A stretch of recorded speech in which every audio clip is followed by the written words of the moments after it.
채소 과일에 대한 공격이 많습니다. 실제로 맞아요. 그런데 그 이면에는 마케팅 측면에서 여러분이 보셔야 된다. 공포불안 마케팅처럼 좋은 건 또 없거든요. 제약회사도 이제는 인정하고 있다. 종합 비타민 부작용이 생겼고 단일 추출물로 해봤더니 베타카로틴, 비타민 C, 비타민 D 고용량으로 했을 때 문제가 너무나 많이 생겼고, 특히나 오메가3 영양제가 관상동맥 질환자들에게 의사들은 처방하지 마라 라는 지침을 내릴 수밖에 없을 정도로 심방세동과 부정맥 그리고 전립선암을 갖고 온다는 게 수십 년간의 연구 결과에 의해서 나왔습니다.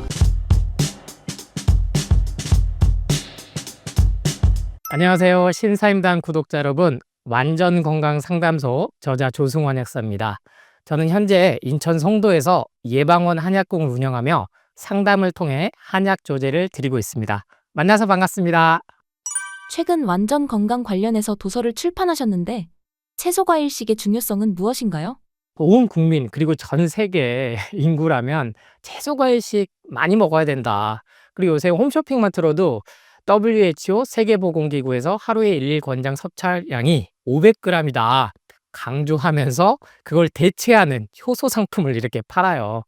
근데 실질적으로 우리가 그런 건강기능식품이나 영양제로는 채소과일식을 대체할 수 없다라는 게 또 확인이 됐기 때문에 제발 우리 여러분 하루에 한 끼 정도는 채소 과일을 하자. 이것만 해도 우리 몸은 달라진다. 이걸 지난 10년의 인상 경험을 통해서 깨달음을 메시지를 드리고 있는 이유입니다. 채소과일을 너무 많이 섭취하면 건강에 해롭다는 의견도 있는데 어떻게 생각하시나요? 정말로 지금은 건강 정보가 넘쳐나서 전문가보다 더 전문가들이 많아요. 그래서 콩은 렉틴 때문에 먹으면 안 된다는데요. 현미는 피트산 때문에 안 된다는데요. 리그닌 때문에 안 된다는데요.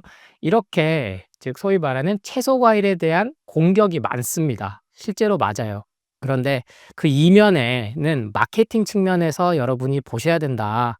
공포불안 마케팅처럼 좋은 건 또 없거든요. 그래서 채소 과일이 원래 인간의 주식이었다는 것은 더 이상 논란이 없습니다. 제가 전문 단어나 이러한 것들을 거론할 필요도 없이 제일 쉽게 여러분 통풍 들어보셨을 거예요. 바람만 스쳐도 아프다.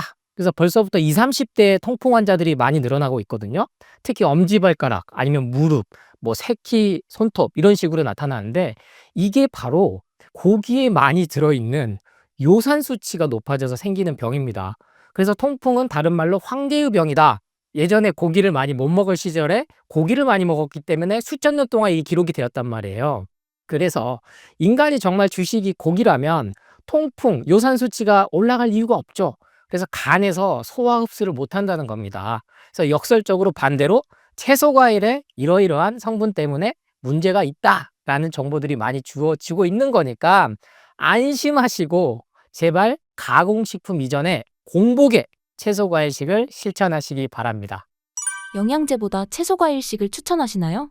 이유는 무엇인가요? 저도 이제 약대를 나온 약사에 속합니다. 그중에서도 이제 한약을 전문한 한약사인데 저도 현재 약국을 운영하고 있는 거예요. 근데 한약만 전문으로 해서 한약국이라고 지칭하는데 몇 개가 안 됩니다. 네, 실제로 한약사가 뭐 3,000명이 이제 좀 넘었고, 반대로 건강기능식품 영양제를 똑같이 파는 제 동기나 선후배도 다 있습니다. 그럼에도 불구하고 이것은 본인의 자유죠. 그리고 생계수단이기 때문에 이거를 저는 절대 비난할 마음이 없어요. 그렇지만 제약회사도 이제는 인정하고 있다. 종합 비타민 부작용이 생겼고 단일 추출물로 해봤더니 베타카로틴, 비타민 C, 비타민 D 다 고용량으로 했을 때 문제가 너무나 많이 생겼고, 특히나 오메가3 영양제가 관상동맥 질환자들에게선 의사들은 처방하지 마라, 병원에서는 쓰지 마라 라는 지침을 내릴 수밖에 없을 정도로 심방세동과 부정맥 그리고 전립선암을 갖고 온다는 게 수십 년간의 연구 결과에 의해서 나왔습니다. 그런데 이런 정보를 주기가 어렵죠. 왜? 광고를 어마어마하게 하잖아요. 대신에 여러분이 이 트렌드를 잘 보시면 예전에 동물성 식품, 즉 생선으로 만든 오메가3 영양제에서 식물성, 뭐 초좋은 게 RTG, 오메가3 이렇게 식물성을 강조해요. 그리고 요새 대마 종자유 엄청나게 뭐 유행하고 있습니다. 올리브 오일도 마찬가지고요. 저는 이제 동물성 식품이든 식물성 식품이든 그러한 것들이 너무 많이 가공이 돼서 장기간 유통기한이 오래됐다 보면 반드시 문제가 생긴다는 거 확인이 되기 때문에 너무나 과유불급, 하시면 안 된다는 걸 강조드리지만 영양제를 365일 1년 내내 드셨을 때는 반드시 불편한 게 생긴다. 그래서 소화불량과 변비가 있다면 10년 동안 먹은 유산균부터 끊어봐라. 그리고 내가 가슴 답답, 속쓰림, 뭐 가슴 두근거림, 그리고 두통, 피부 발진, 두드러기 이런 게 나면 먼저 스테로이드나 항생제, 진통소염제 드시지 말고 드시고 계신 종합 비타민, 오메가3 영양제, 비타민 C, D부터 끊어봐라.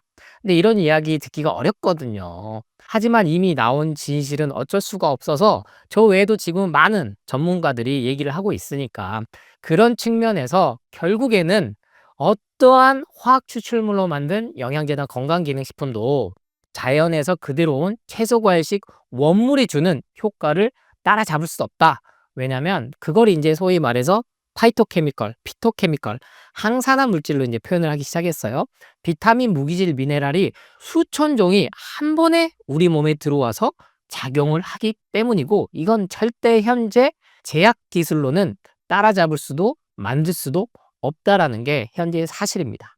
뇌세포 생성이나 몸속 독소 배출에 좋은 채소과일식은 무엇인가요? 이렇게 생각하시면 돼요. 우리가 지금 대한민국은 세계 10위 선진국입니다. 그래서 먹고 사는 게 거의 지장이 없어요. 물론 극소수의 정말로 불쌍한 이런 환경에 취한 친구들은 채소 과일 먹기 어렵거든요. 그러니까 매일 빵이나 우유나 이렇게 사 먹고 사는데 굶어 죽는 사람은 없다는 거죠. 그렇다 보니까 마케팅이 뭐 치매 예방, 암 예방 이런 식으로 가요. 근데 거기서 등장하는 딱 단어가 이거죠. 항암, 항산화, 항염증. 그래서 비만은 만성염증이 결국에는 생겨서 우리 몸에 살로 되는 거다.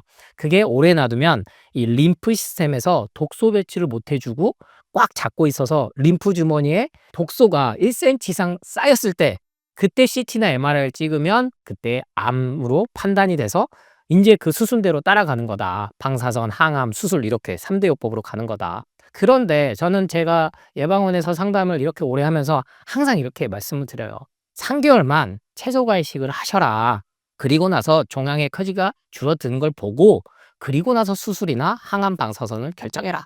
그러면 이제 당연히 뭘 먹나요? 이렇게 물어보죠. 채소과일은요. 뭘 먹어도 항산화 성분이 다 있습니다. 항암 성분이 있어요. 안토시아닌, 루테인, 지아잔틴, 글루타치온 뭐 이런 아르기닌부터 해서 이런 게 건강기능식품 영양제가 만들어낸 게 아니에요. 채소 과일엔 뭐든지 다 있습니다. 그래서 뭐 설포라판이나 비타민 U가 풍부한 양배추 여기에만 있는 게 아니고 똑같이 십자가 채소인 브로콜리 이런 것들에도 풍부하단 말이에요. 이게 다 어디 있냐? 마트만 가도 있어요. 편의점만 가도 사과랑 바나나, 포도 이렇게 팝니다. 근데 훨씬 더 유혹이 많은 가공식품, 냉동식품이 자리를 많이 차지하고 있죠. 그래서 선택을 우리가 뭘 먼저 먹고 비중을 늘릴 것이냐. 그래서 제가 이 기존의 책들에서 7대3의 법칙, 채소 과일을 뭘 먹을지 걱정하지 말고 비율만 채소 과일과 통곡물 견과류를 평소 먹는 양의 7로 70%를 잡고 나머지 30%만 동물성 식품, 영양제, 기타 건강기능식품 그리고 약물까지 거기에 30%만 제한을 해도 우리 몸은 달라진다라는 말씀을 드립니다. 채소나 과일을 언제 섭취하는 것이 가장 좋을까요? 저도 이제 유튜브 강연을 이제 하기 시작한 지가 이제 3, 4년째 되고 있는데 지금도 많이 돌고 있는 게 공복에 사과, 고구마, 바나나 먹지 말라는 이런 썸네일이 많이 뜹니다. 그래서 반드시 먹지 말아야 될 아침 음식에서 들어가 보면 사과, 바나나를 얘기해요. 네, 그럼 사과는 뭐 구연산 때문에 속을 쓰리는 걸 유발한다. 바나나는 혈당을 올린다. 고구마 역시 탄닌 성분 때문에 속 쓰림이 있어서 역류성 식도염이 있으신 분들은 드시면 안 된다. 당연히 고구마는 이제 혈당을 올리는 주범이다. 이렇게 몰고 가는 거죠. 그런데 그런 정보들을 접했을 때 이런 반문을 해보셔야 돼요. 아니, 우리가 가공식품을 먹고 시작한 지가 이제 100년도 안 됐는데 그 이전엔 수천 년 동안 그리고 수십만, 수백만 년 동안 인간이 먹어온 음식은 공복에 사과, 바나나였단 말이에요. 그리고 고구마처럼 구황작물, 옥수수, 감자 이러한 것들도 기후가 안 좋을 때 즉 가뭄이 들었을 때 인간을 생존하게 해준 정말 고마운 작물인데 그거를 먹어서 다 혈당이 오르고 당뇨병이 오고 고혈압이 왔다면 심장병이 왔다면 인류는 지금까지 소위 말해서 현재 인류 오스트랄로피테쿠스에서 호모사피엔스까지 올 수가 없었어요. 이게 진화론적이든 아니면 종교적인 접근에 있어서 어떤 거에서든 올 수가 없었습니다. 그래서 저는 여러분이 공복에 가장 먼저 먹어야 되는 게 채소 과일이다. 특히나 채소 과일 같이 드셔도 됩니다. 이거를 무슨 탄수화물, 단백질, 지방 아니면 소화 효소에 따라서 먼저 과일 먼저 먹고 섬유질이 많은 채소 먹어야 된다. 아이 부대찌개부터 드시지 마세요. 부대찌개부터, 피자부터. 그러니까 햄버거는 다 맛있게 드시면서 그러니까 이런 정보들에 우리가 세뇌되고 있었다. 그래서 원래대로만 돌아가도 우리 몸은 좋아진다. 아예 먹지 말라는 게 아닙니다. 그래서 하루 한 끼는 저는 2교대, 3교대 하신 분들은 하루 시작하실 때 그때만큼은 살아있는 채소 과일로 하루를 시작하시는 것만 해도 이거 어렵지 않거든요. 그리고 나머지 2끼는 드시고 싶은 거 드셔도 돼요. 그래서 저는 하루 한 끼만, 즉 하루 시작할 때만 공복에 채소 과일을 꼭 드시기 바랍니다. 좋다고 알려진 채소 과일 중에서 오히려 많이 먹을수록 독이 되는 것이 있을까요? 채소 과일은요, 다르게 가공식품처럼 중독이 되지 않아요. 그러니까 예를 들면 햄버거나 빵이나 이러한 것들, 피자는요, 맨 처음엔 내가 뭐 햄버거를 한두 개밖에 못 먹었어. 근데 계속 먹다 보면요, 양이 늘어요. 그리고 피자도 결국엔 한 판을 혼자 다 먹게 돼요.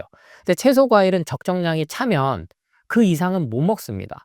그게 우리 인간의 몸에 설계된 인체 생리학적 구조예요. 그게 당연히 이제 현대 과학에서는 렙틴 호르몬이다, 그렐린 호르몬이다, 여러 가지 호르몬으로 이제 설명을 하고 있으나 채소 과일을 주구장창 하나만 먹었다고 해서 독이 되지 않습니다.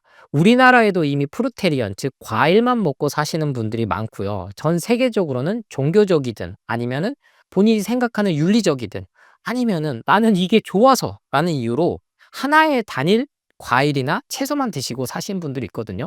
실제로 미국에서 유행을 해서 전역으로 빠진 게 샐러리 주스예요. 그러면 정말 한 달이고 100일이고 샐러리만 갈아서 먹습니다. 저는 그렇게까진 못하겠더라고요. 근데 그렇게 하셔서 전 세계 강연을 다니신 유명하신 분도 있단 말이에요. 그러니까 그게 진짜 공격을 채소 과일이 공격당한 이유라면 그럴 수가 없죠. 길어야 정말 6개월이면 우리 몸에 독소가 쌓이고 해가 되는 것들은 반드시 나타나거든요. 현재 초가공식품들로 인해서 10년에 걸쳐서 이제 암으로 발현된다라고 얘기하지만 우리 몸은 뇌보다 소화 에너지가 가장 먼저 쓰입니다. 뇌가 뭐 에너지의 20%를 쓴다고 얘기하지만 그 뇌를 갖다가 먼저 조종하게 만드는 게 위예요. 우리 몸에 뭐가 들어왔을지 알아야 빨리 이거를 내뱉을지, 즉 독버섯을 많이 먹고 죽었단 말이에요, 인류가. 과거 시절에는. 이거를 빨리 설사로 내보낼지 아니면은 소화하는데 간과 콩팥이 에너지를 집중해야 된다고 뇌에다가 전달을 해주는 게 그 역할이거든요. 그래서 이 소화 에너지만 우리가 회복 재생에다가 써도 우리 몸은 훨씬 더 우리가 원래 가지고 있던 수명대로, 건강 수명대로 저속노화 그것까지는 안 되더라도 안 아프고 그리고 덜 아프고 병원 안 가고 늙을 수 있다는 말씀을 드립니다. 요즘 레몬즙이 유행인데요.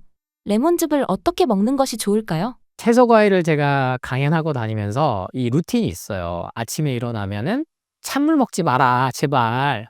아메리카노 그중에 아주 드시지 마라. 그래서 음양탕이라는 지칭을 했습니다. 이건 아주 수천 년 전부터 내려왔던 거예요. 따뜻한 물과 찬물을 섞으면 그 대류 현상 때문에 음이온, 양이온이 되면서 몸에 이제 전기자극을 준다 뭐 이런 건데 저는 그냥 정수기 있으시면 찬물 먼저 따르고 따뜻한 물 따라서 미지근하게 드셔라. 물론 조금 따뜻하게 드셔서 몸을 데피는 좋죠. 그것만 해도 우리 몸 하루 시작이 달라진다. 그리고 그다음 제가 드시라고 강조했던 게 레몬수예요. 레몬을 슬라이스해서 이제 물에 담가 놓는데 이것도 뭐 현대과학에서 85도에서 95도 사이에 하면은 여러 가지 항산 성분들이 다 술진되다 하지만 그냥 정수물에 하셔도 됩니다. 그래서 한 30분에서 1시간 정도 담가 놨다가 그거를 약 500ml를 하루 정도 드시는데 왜냐면 레몬이 정말 우리가 간편하게 비타민 C뿐만 아니라 글루타치온부터 해서 많은 항산화 성분을 우리가 흡수할 수가 있어요. 근데 이거 레몬 그냥 먹기 씨잖아요. 물론 채소 과식 오래 하신 분들은 그냥 드시기도 하거든요. 껍질까지 드신 분도 있어요. 근데 이거 어려우니까 물에 담가 놓은 걸 드셔라. 근데 이것도 내가 스퀴즈 짜가지고 하니까 어려우면 착즙해서 물에 타 드셔라. 제가 강조를 많이 드렸더니 지금 레몬 착즙 열풍이 분지 오래됐어요. 그래서 건강기능식품은 아니지만 일반 식품으로 제약회사가 앞다퉈서 다 해서 온라인이든 홈쇼핑이든 많이 나와요. 자, 여기서 여러분 착즙에 대한 공격, 레몬에 대한 공격이 사라졌습니다. 비타민C 영양제를 팔기 위해서 레몬에 대한 공격이 의도적으로 엄청나게 불었었어요. 역류성 식도염 갖고 온다. 인간의 몸을 산성화시킨다. 그래서 절대 먹으면 안 된다.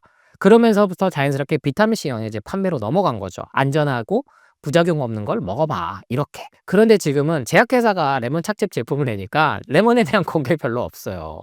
그래서 여러분이 너 정말 복잡해. 그러면 나 뭐 먹어야 돼? 커피 대신 뭐 먹어야 돼? 하신다면 레몬수부터 실천을 해보십시오. 그러면 단 2주만 하셔도 변비가 있으신 분들 해결됩니다. 변비가 해결되니까 당연히 독소 배출이 잘 되는 거기 때문에 피부 발진, 두드러기, 그리고 여드름 있으신 분들 없어지고요. 방금 제가 말씀드렸죠. 글루타치온 항산화 성분 풍부하다고 미백 효과까지 생겨요. 안 먹을 이유가 없죠. 그래서 이 레몬수는 아마도 당분간은 크게 공격을 안 받고 앞으로도 계속 유행처럼 가겠지만 실질적으로는요. 수십 년 동안 실천을 많이 해온 그러한 아이템이기 때문에 대신에 뭐예요? 큰돈 안 든다는 거죠. 그래서 여러분이 레몬수를 선택할 때 뭐 착즙 제품을 선택하셔도 된다. 이왕이면 유기농인 제품, 그리고 가장 제가 강조드리는 게 가공할 수 있죠. 채소 과일을 이렇게 레몬을 착즙으로 해서 멸균, 살균해서 유통기한을 넓게 할 수 있어요. 근데 문제는 이때 방부제나 화학 첨가제가 안 들어간 제품을 고르셔야 된다는 겁니다. 여기에 또 유통기한 좀 늘리려고 뭐 토코페롤이나 이러한 다양한 성분들을 넣은 제품은 피하시고, 유기농, 채소 과일은요 선진국일수록 더 유기농 제품, 농수산물이 엄격해요. 그래서 이게 수입인데 이런 생각 하시면 안 돼요. 훨씬 더 비용으로 따져도 효율적이고 효과도 있습니다. 제가 하도 채소 과일 안 드시니까 살아있는 원물을 많이 강조를 드린 거지만, 껍질에 있기 때문에 강조를 드린 거지만, 멸균, 살균을 하더라도 거기에 있는 항산화 성분은 살아있다. 다 죽는 게 아니다. 그러면 요걸 자꾸 공격하는 카테고리로 생각하시면 여러분이 드시는 건강기능식품 영양제는 다 죽어있기 때문에 효과가 있을 수가 없어요. 가장 대표적인 게 유산균이죠. 유산균은 이게 살아서 우리 장까지 갈 수가 없습니다. 뭘 어떻게 하든지 그 효과가 입증된 유산균은 없어요. 이 효과가 입증됐다는 건 메타 논문 분석에 의한 걸 말씀드리는 거고, 그러니까 정말 효과가 인정되면 약이 돼야 되고, 약이 되기 위해서는 임상을 거쳐야 되고, 그 임상에서도요 20%만 효과가 있으면 오케이 해줍니다. 왜? 부작용이 생기거든요, 약이라는 거. 그래서 그런 것들을 생각하시고 레몬수 실천해 보시기 바랍니다.